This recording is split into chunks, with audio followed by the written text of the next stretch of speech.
All right. Well, tipping can be kind of tricky. Stylists, you got your servers, baristas, bartenders, and you're sitting there going, what 15, 18, 20? Where do I go with this? Yeah, it's like there's no guide or whatever. But we do have a guide today. Financial expert Nick Foulks joining us with a gratuity guide. This is a tough one, Nick. Help us out here. Let's start with, why do we tip? I mean, really, what is it meant to say? Well, a tip is truly just meant to say, hey, you did a great job. I appreciate what you provided for me. You provided good service.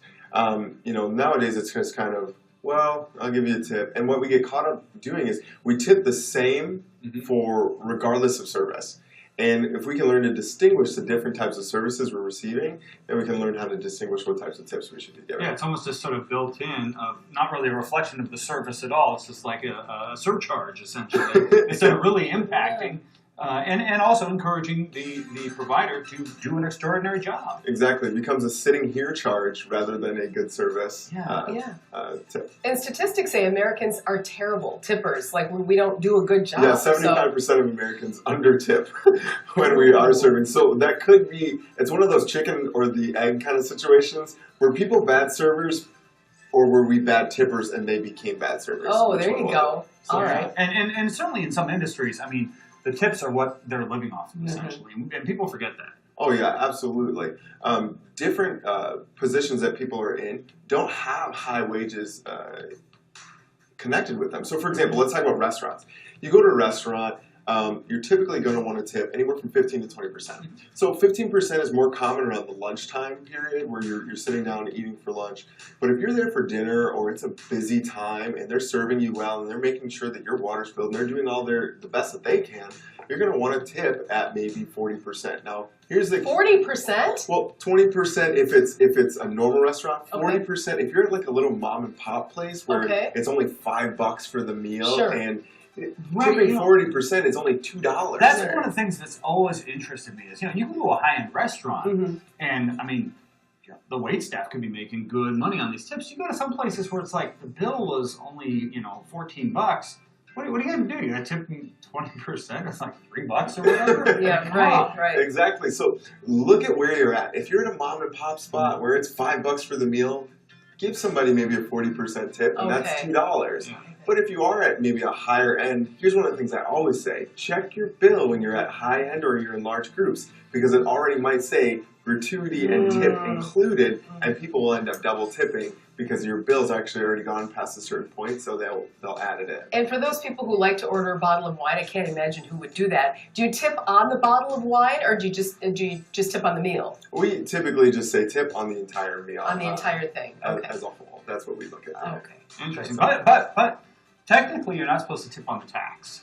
Because really, that isn't part of the service that was provided. Yeah. But most people do. They just look at the final total. And we kind of all do. Yeah. We go and stuff. So, I mean, we got this 15 to 20% range. That's where most people tip.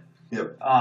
And, I think it's just a judgment call, I guess, where in that range you want to throw the bill. Yeah, absolutely. And then, again, think about the industry you're in. So, for example, let's say you go to a coffee shop or you go to a bar or something like that, and you're sitting down. At the coffee shop, you're not necessarily going to tip 20% to the person who's handing you your coffee.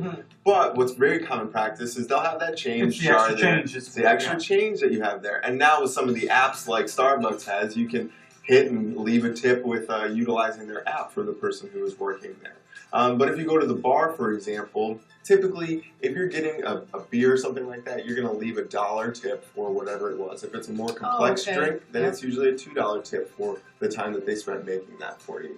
But again, so some of it's percentage, and then some of it's just kind of common courtesy for whatever the service may be, if that makes sense. Now, what about when you're at that restaurant and they don't come back and fill the water? They don't check, how it's going. They don't check if you want dessert at a timely fashion. Where you're basically sitting there, we've all had it.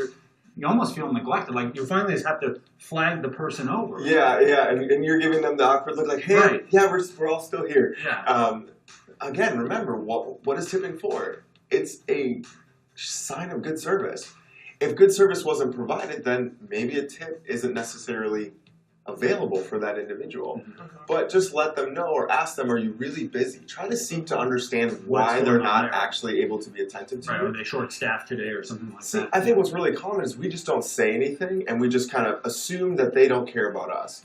but maybe they're short-staffed today. You say, I noticed you're not able to get over to our table. Are you kind of short-staffed today? And let them know that I'm noticing that your service isn't that good, but I'm seeking to understand that maybe there might be something else going on. Yeah, kind of say it. I've done that. We know your haircuts are probably free. Yeah, right? mine are very, very minimal. Just assuming. But for those of us, in the salon, men and women, what do we do with our stylists? Well, if you like them, tip them well. If you don't like them, no. But again, it's going to fall in that 15-20% range. Okay.